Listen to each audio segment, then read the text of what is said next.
नमस्कार दोस्तों, मेरा नाम राघवेंद्र है। स्वागत है आप सभी का इन खबर यूपी पर। सपा नेता आजम खां को जब से सजा हुआ उसके बाद से ही राजनीतिक गर्माहट शुरू हो गई है।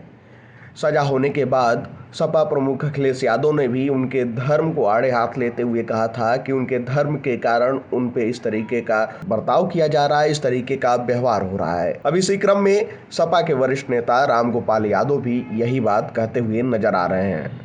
जरा आप भी सुने कि रामगोपाल यादव ने आजम खां के ऊपर जिस तरीके से सजा हुआ, उसके बाद जेल में परिवर्तन हुआ है, उसको लेकर क्या कुछ कह रहे हैं। ये निरंतर अन्याय हो रहा है। कभी ऐसा होता है, मान लीजिए जिसमें सजा हुई है उसमें अगर सर्टिफिकेट बेटे ने लगाया था तो माँ बाप को दोषी ठहराया जा सकता है। कभी ऐसा नहीं हुआ।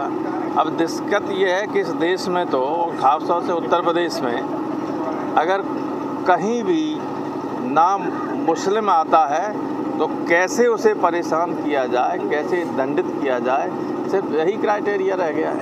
टिप्पणी कर रहे हैं बार-बार गठबंधन को लेकर, आप क्या कहेंगे? अरे कमलनाथ जी मेरे दोस्त हैं, उनसे मैं कुछ नहीं कहूँगा। ये निरंतर अन्याय हो रहा है।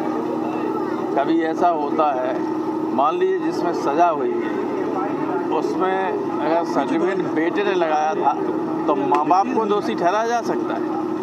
कभी ऐसा नहीं हुआ।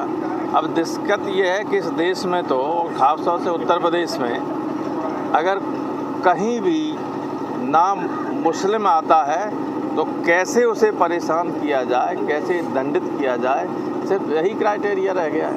टिप्पणी कर रहे हैं बार-बार गठबंधन को लेकर, आप क्या कहेंगे?